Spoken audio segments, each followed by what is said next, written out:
ప్రభువైన యేసుక్రీస్తు ప్రశస్త నామములో అందరికీ నా హృదయపూర్వక వందనములు. మరి ప్రతి వీడియోని వీక్షిస్తున్న నా ప్రియమైన సహోదరి సహోదరులందరూ కూడా ఈ సత్యవాక్యాన్ని వింటున్న మీరు అందరూ దయతో బైబిల్ను చూసి ఈ ప్రసంగాలు విని సత్యాన్ని రూఢీపరుచుకొని ఆ విశ్వాసం ముందు కొనసాగాలని ప్రభువుని మనవి. ఈరోజు మనం తుఫాను గురించి నేర్చుకుందాం. తుఫాన్ అంటే మీకు తెలుసు, భయంకరమైన ఈదురుగాలులతోటి, వడగడులతోటి, భయంకరమైన శబ్దాలతోటి ఈ తుఫాన్ అనేది వస్తూ ఉంటుంది.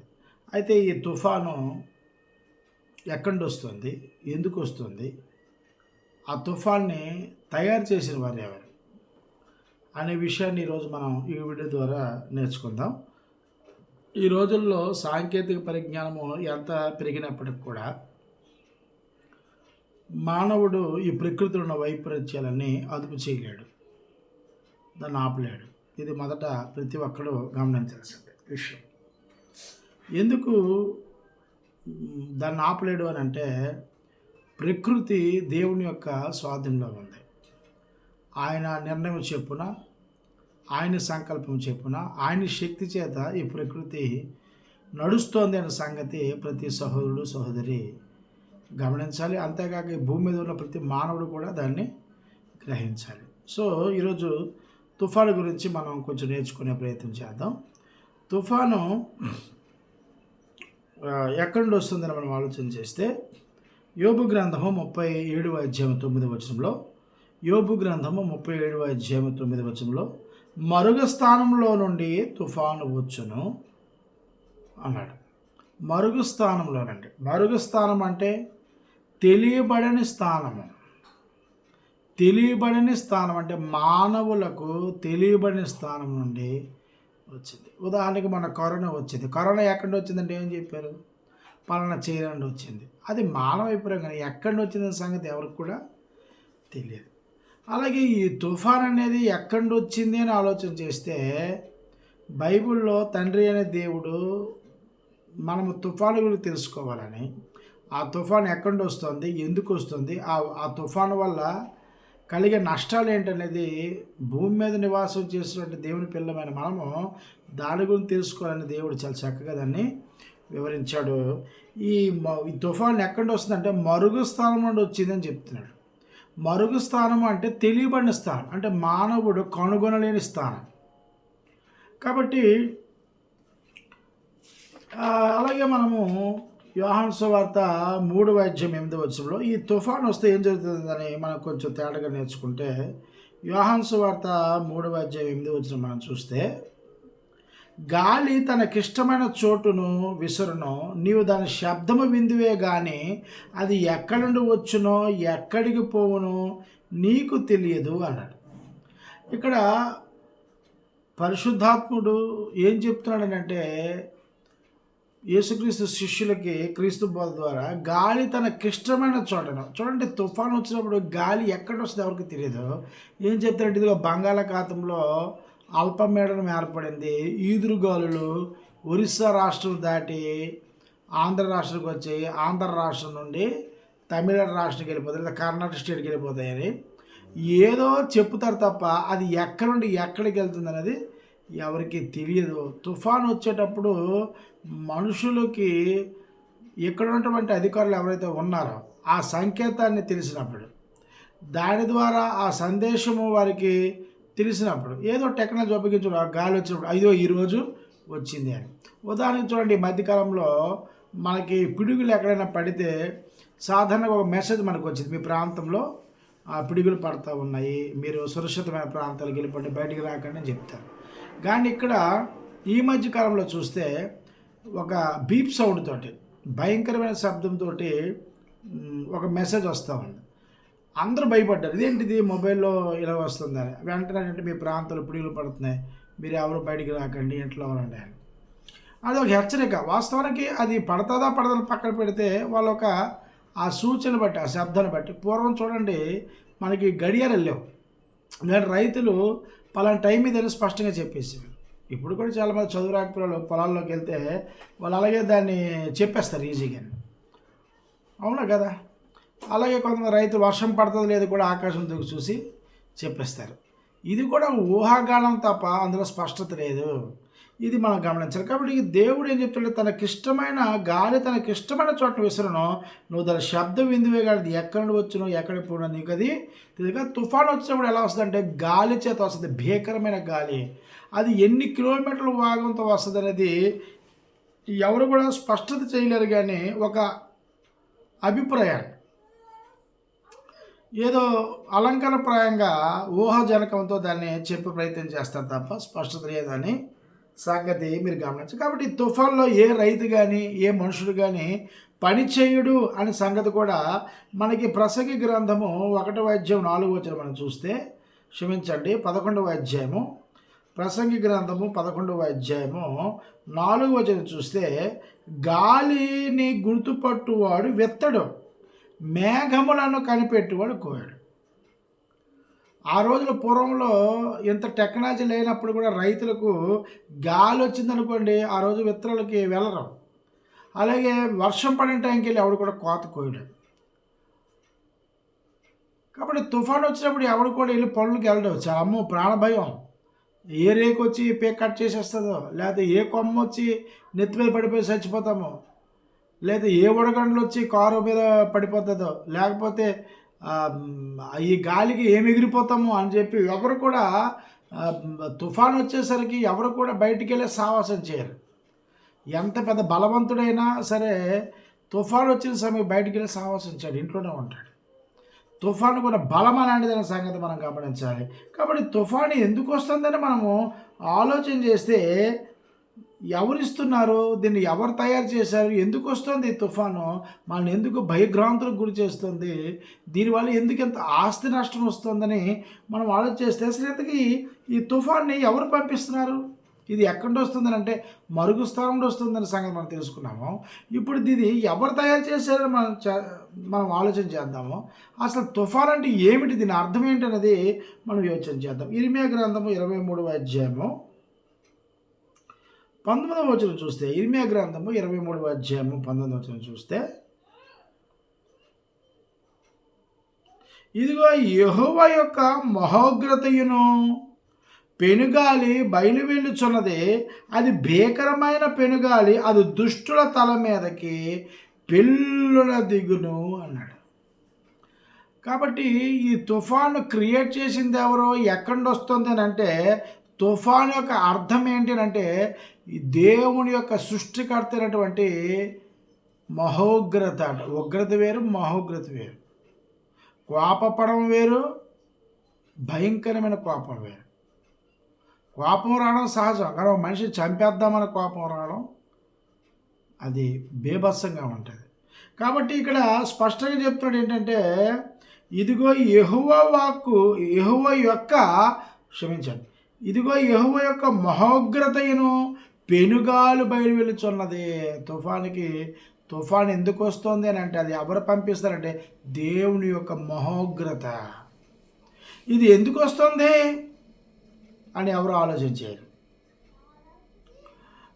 ఉగ్రత అంటే కోపానికి మించిందనమాట, దాన్ని మహోగ్రత అని అంటారు. కాబట్టి ఇది ఎవరి మీదకి వస్తుంది అంటే దుష్టుల తల మీదకి అని అంటున్నాడు. దుష్టులు దుర్మార్గులను చంపడానికి వస్తుంది. ఇది దేవుడే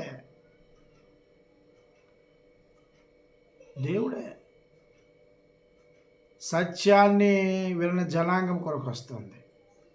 సత్యాన్ని చెప్పినా సరే వినబడని జనాంగం మీదకి వస్తుంది. దైవ సంకల్పాన్ని, దైవ చిత్తాన్ని నెరవేర్చడానికి వస్తుంది. దేవుని మహోగ్రత, తుఫాన్ అంటే దేవుని మహోగ్రత, ఆయన పంపిస్తున్నాడు.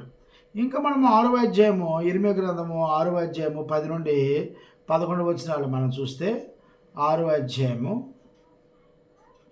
10 నుండి 12 వచనాలు, 6, 10 నుండి 12. విందురని నేను ఎవరితో మాట్లాడుదును, దేవుడి మాట ఎవడు భూమి మీద వినడం లేదు, వాడికి ఇష్టానుసారంగా బతుకుతున్నాడు.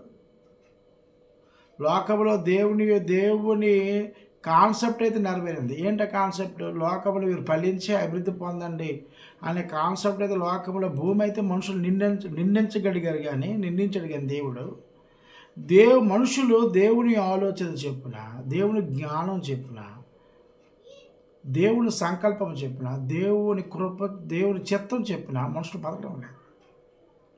ఈరోజు బైబిల్ గ్రంథం పట్టుకున్నటువంటి అనేక మంది భౌతికమైన శరీరాలను బోధించుకుంటూ పాపం గడుపుకుంటూ ఉన్నారు. అందుకు సృష్టికర్త దేవుడు ఏమన్నాడంటే, విందురని నేను ఎవరితో మాట్లాడదను? వింటే కదా దేవుడు చెప్పే మాటలు అనడానికి. వింటారు కానీ దాన్ని గ్రహించరు. యేసుప్రభు కూడా పెద్ద పెద్ద మీటింగ్లు కండక్ట్ చేసేవాడు. ఆయన ప్రతి చోటకి వెళ్ళి అందరూ వినేవారు. ఆయన చక్కగా భోజనం పడి తెలిపేవారు, కానీ ఎవడు రక్షణలోకి వచ్చేవాడు కాదు. ఇప్పుడు కూడా అంతే. దేవుడి మాట వినే మనుషులు లేరు, దేవుడిని వెతికే మనుషులు లేరు, దేవుడు నీతిని రాజ్యం వెతికే మనుషులు లేరు. అసలు దేవుడు ప్లాన్ తెలియదు. మానవుడు ఎందుకు పుట్టాడో, ఎందుకు చూస్తున్నాడో, తిరిగి ఏ లోకానికి వెళ్తాడో నథింగ్. ఎవ్వరూ వినడం లేదు దేవుని మాట. గొంతు చించుకొని అడిగి చెప్పినా సరే సత్యం సత్యం సత్యం చెప్పినా ఏదో విశ్వాసాల కోసం. కాబట్టి సృష్టికర్త దేవుడు విందురని నేను ఎవరితో మాట్లాడదు, ఎవరికి సాక్ష్యం ఇచ్చేదను? యేసుక్రీస్తు సాక్ష్యం చెప్తుంటే తండ్రి అని దేవుడు, ఆయన సాక్ష్యం నమ్మండి అన్న కూడా యేసుక్రీస్తునే దేవుడిగా చేసేసారు ఈ క్రీస్తు విరోధులు. దేవుడి విరోధులు, క్రీస్తు విరోధులు క్రీస్తునే దేవుడిగా చేసేసి సృష్టికర్తనే దేవుడు క్రీస్తు గురించి సాక్ష్యం ఇస్తే, క్రీస్తు తండ్రి గురించి సాక్ష్యం ఇస్తే, పరిశుద్ధాత్ముడు సాక్ష్యం ఇస్తే, అపోస్తులు సాక్ష్యం ఇస్తే, అబ్బే మాకు ఆ సాక్ష్యంతో పని లేదు, యేసుప్రభువే మాకు మూలం అని చేస్తారు. కాబట్టి ఎవరికి సాక్ష్యం ఇచ్చేదను? వారు వినుటకు తమ మనస్సు సిద్ధపరచుకుంటారు. మనసెవరు? బాడీ ఇస్తారు కావాలంటే, చెవులు కొద్ది గంటలు ఇస్తారు, చూపు కొద్దిసేపు నిమిషం బైబిల్ ఉంటుంది తప్ప మనసెవరు? కాబట్టి వారు వినుటకు తమ మనసు సిద్ధపరచుకొని కనుక వినలేకపోయారు. మనసు ఇస్తే, లేఖనాలు చూస్తే, లేఖనాలు అలా ఉందో లేదో స్పష్టంగా పరిశీలన చేస్తే, ఆయన రోజు బైబిల్ చదువుతారు అంటాడు ఎదిగాడు. అవును, చదవచ్చు కూడా చదువుతావు. చదువు వచ్చినప్పుడు నీవు చదవగలవు, కానీ అందరి విషయాలు పరిశీలన చేసే విజ్ఞానం పరిజ్ఞానం నీకు లేదు. నీ మనసంతా అంధకారంతో నిండిపోయింది. దైవ లేఖనాలు అపార్థం చేసుకునే పరిస్థితిలో ఉన్నావు. మంచి దైవజనం దగ్గర నేర్చుకుందాం ఆలోచనకి లేదు. కాబట్టి తమ మనసు సిద్ధపరచుకొని వినలేకపోయి, ఇదిగో వారు యెహోవా వాక్యమందు సంతోషము లేని వారే దాన్ని తృణీకరింతురు అన్నాడు. ఇది మేము కూడా బైబిల్ క్లాసులు పెట్టి ఎంత చెప్పే ప్రయత్నం చేస్తున్నా, నేను అల్లకి ట్రైనింగ్ వేయనండి, నేను ఇల్లుకి ట్రైనింగ్ వేయండి, అలా బాప్తీస్ సంఘాలు అండి, అలా పెంతుకోస్ సంఘాలు వేయండి, అక్కడ బ్రహ్మాండంగా చెప్పారండి. సినిమా యాక్టర్లు కూడా బ్రహ్మాండ డైలాగులు చెప్తుంటే యువత అంతా దాన్ని ఫాలో అవుతున్నారు. నువ్వు ఫాలో అవ్వాల్సిందే సమస్తోడో ఇంకోడో చెప్పింది కాదు. దేవుడు ఏం చెప్పాడు, ప్రవక్తలు ఏం చెప్పారు, యేసుప్రభు ఏం చెప్పాడు, పరిశుద్ధాత్ముడు ఏం చెప్పాడు, అపోస్తలులు ఏం చెప్పారు, లేఖన భాగాన్ని సరిగ్గా విభజించాలి. లేదు అంటే తుఫాను వచ్చి మింగేస్తుంది. దేవుడు మహోగ్రత కింద ఉన్నావు. ఉగ్రత వేరు, ఉగ్రతకి మించినది మహోగ్రత. అది ఒక రోజు నేను దహించక మానదు. ఎవరిని విడిచిపెడతాను సంగతి మీరు గమనించాలి. కాబట్టి 11వ వచనం ఏం చెప్తారు? కావున నేను యెహోవా క్రోధముతో నిండి ఉన్నాను, దాన్ని అణచుకొని నేను విసిగి ఉన్నాను. దేవుడిని దూషించే మనుషులు. ఒకడు అంటాడు దేవుడే యేసుక్రీస్తు, క్రీస్తే పరిశుద్ధాత్ముడు, ఈ ముగ్గురు త్రియేక దేవుడని రకరకాల భిన్నత్వమైనటువంటి బోధలు తీసుకొచ్చి మానవుల్ని గలిబిలి చేసేసి ఎంత భయంకరం. కావున ఆయన ఏమన్నాడంటే, నీ విషయంలో అణుచుకొని విసిగిపోయాడు, బేజారిపోయి ఏమన్నాడంటే, ఒకడు తప్పకుండా వీధిలోనున్న పసిపిల్లల మీదనో యవన గుంపు మీదనో దాన్ని కుమ్మరింపవలసి వచ్చాను. భార్యాభర్తలు వయస్సు మీరిన వారిని వృద్ధులను పట్టుకొనబడెదరు, మరియు మిగులుకుండా వారి ఇంట్లోనూ వారి పొలంలో వారి భార్యలను ఇతరులను అప్పగింపబడెదరు. ఈ దేశ నివాసుల మీద నేను నా చేయి చాపుతున్నాను, ఇది యెహోవా వాక్కు. యేసుక్రీస్తుని భూమి మీదకి పంపి ఆయన తండ్రి అనే దేవుని గురించి అనేక విషయాలు బోధించినప్పుడు కూడా ఈ క్రీస్తు విరోధులు, దేవుడి విరుద్ధులు క్రీస్తునే దేవుడిగా ఆపాదించుకొని తండ్రిని ఆరాధించడం కాబట్టి కుమారుని ఆరాధిస్తారు. ముగ్గురు ఒకడే అంటాడు. దెయ్యం పట్టినోడే ఆ బోధ చేస్తాడు, దెయ్యాల బోధ అది. అలాంటి వారు నమ్మకండి. బైబిల్ స్పష్టంగా ప్రతి విషయాన్ని క్లుప్తంగా వివరించాడు.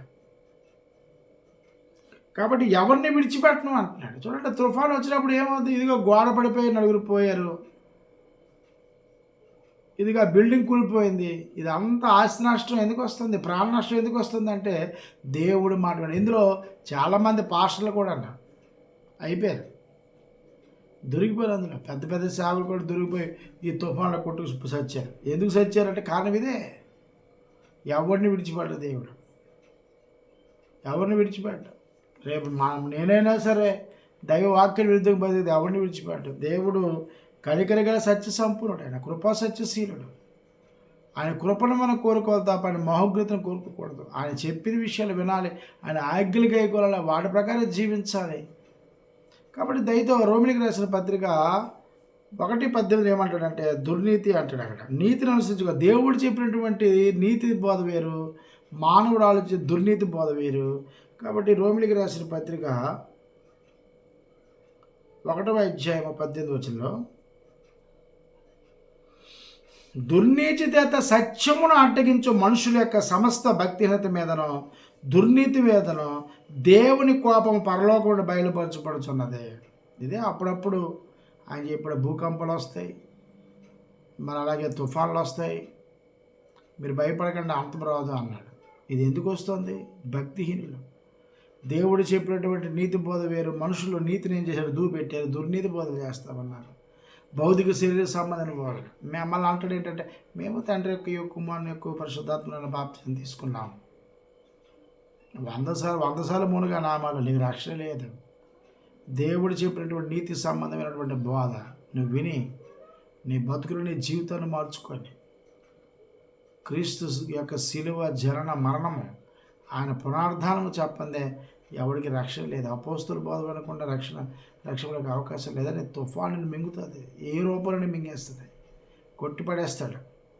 కాబట్టి సామెత గ్రంథము 10:25 చూస్తే, సామెత గ్రంథము 10:25 సామెత 10:25 సుడిగాలి వేచగా భక్తిహీనుడు లేకపోవను, నీతిమంతుడు నిత్యము నిలుచు కట్టడం వల్లే ఉన్నాడు. అది సుడిగాలి, అది ఎక్కడ వస్తుందో నీకు తెలియదు, అది ఎటు వెళ్తుందో తెలియదు, ఎటు వచ్చి నీ ఇల్లు మింగేస్తుందో, ఎక్కడొచ్చి నీ భార్యను మింగుతుందో, ఎక్కడొచ్చి నిన్ను మింగేస్తుంది, నీ పిల్లలు మింగేస్తుందో తెలీదు. దేవుడు చెప్పినటువంటి నీతి బోధన అనుసరించాలి. కీర్తన గ్రంథము 148:8 కీర్తన గ్రంథము 148:8 మనం చూస్తే, అగ్ని వడగండ్లారా హిమమ ఆవిరి ఆయన ఆజ్ఞలు నెరవేర్చు తుఫాను అన్నాడు. అంటే దేవుని దగ్గర ప్రకృతి సంబంధమైన ఆయుధాలు ఎన్ని ఉన్నాయి? అగ్ని వడగండ్లారా హిమమ ఆవిరి ఆయన ఆజ్ఞ నెరవేర్చు తుఫాను. అగ్ని వడగండ్లు పడుతుంటాయి చూడండి, ఒక్కొక్కసారి పెద్ద పెద్ద వడగండ్లు పడుతుంటాయి, కార్లు అద్దరు గిద్దరు పగిలిపోతుంటాయి, నెత్తి బదలాడిపోతుంటుంది, అంత భయంకరమైన వడగండ్లు పడతాయి. 2 హిమము మంచులాగా ఉంటుంది, భీకరమైన మంచు పడిపోతుంటుంది, ఆ మంచులో వాహనం నడపలేరు. అలాగే ఆవిరిలో కూడా నడపలేరు. అలాగే ఆయన ఆజ్ఞ నెరవేర్చు తుఫాను. ఈ తుఫాను భీకరంగా వచ్చేటప్పుడు తలుపులు వేసుకొని ఇంట్లోకి వెళ్ళి మూల పడుకుంటాం, ఆ గాలులు వస్తున్నప్పుడు గుండు పట్టుకుంటాం, రాత్రంతా నిద్ర పట్టదు, కంబళ్ళకి వెళ్ళి దూరిపోతారు, భయం వేసి తల్లిదండ్రుల మధ్య దూరిపోతారు, అక్క చెల్లెల దగ్గరికి వెళ్ళిపోతారు, అన్నదమ్ముల దగ్గరికి వెళ్ళిపోతారు. భయము దేవా దేవా దేవా అని అంటారు. అది నువ్వు మార్పు చెందడానికి, దేవుడు మహోగ్రతను తప్పింపడాలి అంటే నీతి సాధన ఒక క్రీస్తు బోధ వినాలి, అపోస్తుల బోధ వినాలి, దేవుడు ఏం ఆజ్ఞాపించాడో ఆ బోధ వినాలి. కీర్తన గ్రంథము 107:20 చూస్తే, కీర్తన గ్రంథము 107:25 మనం చూస్తే అక్కడే మాట్లాడుతూ చూద్దాము. ఆయన సెలవీయగా తుఫాను పుట్టెను, అది దాని తరంగములను పైకెత్తెను. కాబట్టి దీనికి ఎవడు పుట్టించాడు? తండ్రి అనే దేవుడు పుట్టించాడు. అది ఎక్కడి వస్తుంది? మరుగు స్థలంలో వస్తుంది. అంటే దైవలోకములో నుండి, పరలోకం నుండి అది వస్తుంది. మనిషికి అది తెలియదు, వచ్చిన తర్వాత దానికి పేర్లు పెట్టేస్తున్నాడు. తర్వాత అధికారులు వచ్చి ఎంత ప్రాణ నష్టం ఇస్తున్నారు తప్ప, ఆస్తి నష్టం ఇవ్వగలరు తప్ప ప్రాణ నష్టాన్ని ఎవడు ఇవ్వలేడు. ఇది మీరు దయతో గమనించాలి. కాబట్టి ఇర్మియా గ్రంథము 25:32 ఇర్మియా గ్రంథము 25:32 25:32 సైన్యములకు అధిపతి యెహోవా ఇలాగ సెలవిచ్చున్నాడు, జనము నుండి జనమునకు కీడు వ్యాపించుచున్నది, బూదిగంతము నుండి గొప్ప తుఫాను బయలువెళ్తున్నాడు. భూమి ఎంతవరకు ఉందో అదంతా కూడా ఒక ప్రాంతం నుండి ఇంకో ప్రాంతానికి వెళ్ళి అలా దహించుకుంటూ వెళ్ళిపోతూ ఉంటుంది.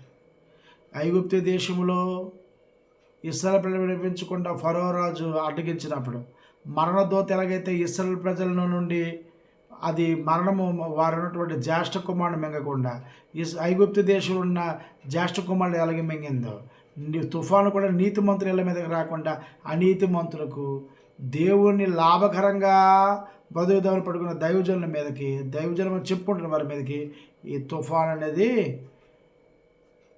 మింగురేస్తుంది అనే సంగతి మీరు గమనించాలి. కాబట్టి ప్రియమైనటువంటి సహోదరులారా, దేవుడితో చెలగాటలొద్దు.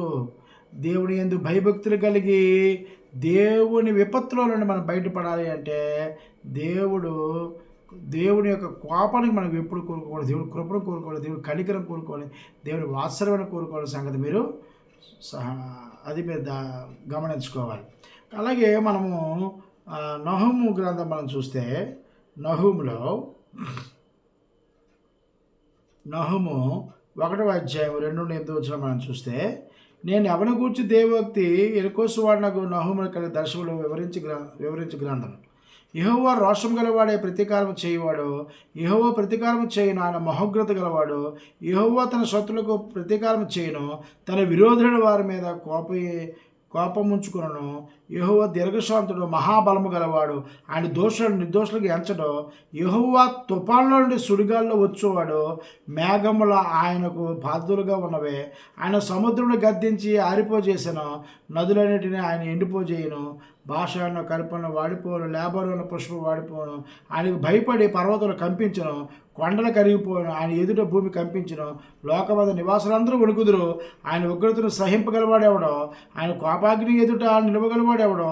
ఆయన కోపం అగ్ని వలె పారును, ఆయన కొండలు కొట్టగా అవి బద్దలగును. యెహోవా ఉత్తముడు, శ్రమదినమందు ఆయన ఆశ్రయదుర్గము, తన యందు నమ్మికుంచి వారికి ఆయన ఎరుగును. ప్రళయజల వల్ల ఆయన ఆ పునఃస్థానము నిర్మాణం చేయను, తన శత్రువుల అంధకారంలో దిగు వరకు ఆయన వారిని తరుముతూనే ఉంటాడు. మిమ్మల్ని క్రీస్తు విరోధులు, దేవుని విరోధుల్ని తరుముతూనే ఉంటాడు. దైవాజ్ఞను పాటించేవారు, దేవుని వాక్యాలు సత్యవాక్యాలు విన్న వారికి ఇది విడిచిపెట్టదు. నువ్వు ఎక్కడికి వెళ్ళా, భూమి మీద దైవజనుడు బతికేస్తుంది, విశ్వాసంగా బతికేస్తావేమో కానీ, క్రైస్తవుడిగా కొనసాగిపోతావు కానీ దేవుడిని విడిచిపెట్టు. వీరే కాదు, దేవుని సువార్తకు లోబడిన వారిని, దేవుని గురించి తెలుసుకుపోయిన వారిని దేవుడు విడిచిపెట్టే అవకాశమే లేదన్న సంగతి మీరు గమనించాలి. ఆనాడు మనం చూస్తే మోషే గారు ఇశ్రాయేలు జనాంగము పాపం చేసినప్పుడు ఆయన అడ్డుపడి వారిని రక్షించేటువంటి మనకి కనబడుతుంది. మనకి కీర్తన గ్రంథము 106వ అధ్యాయం 23వ వచనంలో, కీర్తన గ్రంథము 106వ అధ్యాయము 23వ వచనం. అప్పుడు ఆయన, నేను వారిని నశింపజేసేదను, అయితే ఆయన వారిని నశింపజేయకున్నట్లు ఆయన కోపం చల్లార్చుడిగా ఆయన ఏర్పరచుకున్న మోషే ఆయన సన్నిధి నిలిచి అడ్డుపడిన. దేవుడి మహోగ్రత, దేవుడు ఇశ్రాయేలు ప్రజలని ఐగుప్తు దేశం నుండి విడిపించిన తర్వాత వారు దేవుడికి లోపడలేదు, దేవుని మాట వినలేదు, దేవుని ఆజ్ఞలు వినలేదు, దేవుని నిబంధనలు వినలేదు.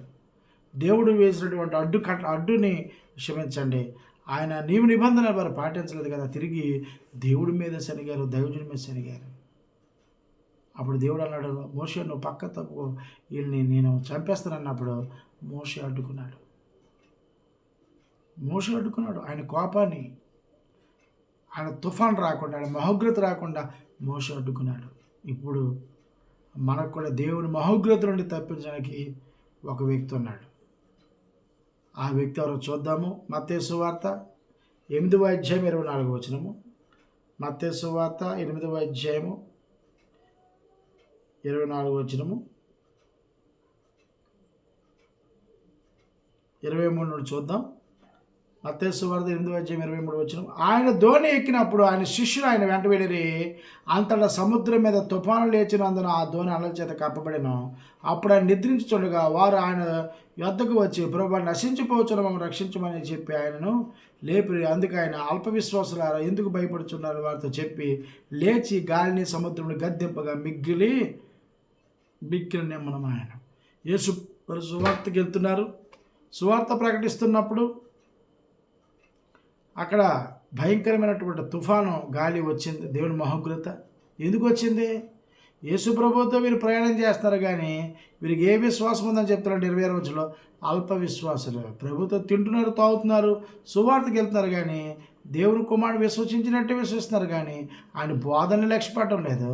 ఆయన పట్ల పరిపూర్ణత విశ్వాసం లేదు. అప్పుడు దేవుడు ఏం చేశాడంటే ప్రచండ మహోగ్రత కోపము వచ్చింది. ఆయన దహించి వేసిన సమయంలో ప్రభువు యేసుక్రీస్తుని వేడుకగా ఆయన బయటకు వచ్చేమన్నాడంటే, అల్ప విశ్వాసులారా ఎందుకు భయపడుతున్న వారితో చెప్పి లేచి గాలిని సముద్రమును గద్దింపుగా మిక్కిలి నెమ్మనమైన అంటే నెమ్మదైపోయింది. ఈరోజు ఈ తుఫాను వస్తున్నా సరే నువ్వు తప్పుడు బోధలు చేస్తున్నా, దేవుని గ్రంథాన్ని పట్టుకొని నీ అవసరాలు తీర్చుకుంటున్నావు, ప్రజల్ని మోసం చేస్తున్నావు, దేవుని సంఘాన్ని మోసం చేస్తున్నావు, మానవులు కల్పించినటువంటి ఉపదేశాలను నువ్వు బోధించి అనేకమైన ఆచారాల సంఘంలో నువ్వు పెట్టి సంస్థలు ఇచ్చే డబ్బులతోటి బాగా కూర్చొని గడించి దేవుని పిల్లలని నీవు చెరపట్టి అపవాదికి అప్పచెప్తున్నావు, అపవాది బోధల్లో ఉన్నావు, సాతాను ప్రభు బలలో నువ్వు చేయగలుపుతూ ఉన్నావు. దేవుడి మహోగ్రత నిన్ను కాపాడకుండా క్రీస్తు ఆపుతాడు. ఎందుకు ఆపుతాడు అంటే నీ జీవితం, నీ దేవుడు, నీ ఆత్మ ఉన్నప్పుడే, ఆ నరుడనేవాడు నీ దేవుడు ఉన్నప్పుడే నువ్వు సరి చేసుకొని నీ బతుకు, నీ జీవితం మార్చుకోవాలని దేవుని సంకల్పము, దేవుని చిత్తము నువ్వు ఎరిగి దేవుని ఉపదేశాలు ఏమిటో, ప్రభు ఉపదేశాలు ఏమిటో, పరిశుద్ధాత్మ ఉపదేశాలు ఏమిటో, అపోస్తుల ఉపదేశాలు ఏమిటో పరిపూర్ణ అవగాహన నేర్చుకొని తన సత్యాన్ని ప్రకటించాలని నీ బతుకు, నీ జీవితం మార్చుకుని దేవుడు నీకు ప్రతి నిమిషము నీకు అవకాశం ఇస్తున్నాడు. దేవుని మహోగ్రత దగ్గర రాకుండా తప్పిస్తున్నాడంటే అది నీ గొప్పతనం కాదు, అది నీ మీద ఉన్న ప్రేమతో కాదు, ప్రభువైన యేసుక్రీస్తు వారు ఆపుతున్నాడు. అలనాడు మోషే ఇశ్రాయేలు ప్రజలను దేవుని చేత నశించిపోవడం ఎలా కాపాడాడో తండ్రి అనే దేవుని దగ్గర ప్రభువైన యేసుక్రీస్తు వారు ప్రధాన యాజకుడిగా ఉండి నా రక్షకుడు, నా విమోచకుడు ప్రభువైన యేసుక్రీస్తు వారు తండ్రి అనే దేవుని దగ్గర మోకరించడుగుతున్నాడు. అయ్యా వాళ్ళు మారుతారు, ఒక అవకాశం ఇవ్వండి. నేను రమేష్ నాయుడు దైవజనులు వారి జీవితంలో పంపుతాను, వారు మారుతారని నీకు అవకాశం ఇస్తుంటే ఏమనుకుంటున్నావు అంటే నేను రక్షణలో ఉన్నాను, దేవుడు నన్ను కాపాడుతాడు అనుకుంటున్నావు. కాదు, అది నీ మూర్ఖత్వము, నీ మనసు నిన్ను భ్రమపరుస్తుంది, ఇహలోక దేవత నీ మనోనేతను గుడిదలగా చేస్తుంది. ప్రియమైన సహోదరులారా, ఇటు అనిజనాంగం అంటే దేవుని ఎరగని వారలారా, దేవుని సువార్తకు లోబడిన వారా, దేవుడు వాక్యం తెలుసు కానీ గ్రంథాలు పట్టుకొని జనాలు పోగు చేసుకున్న వారలారా, దేవుని మహోగ్రత మీ మీద ఉన్నది.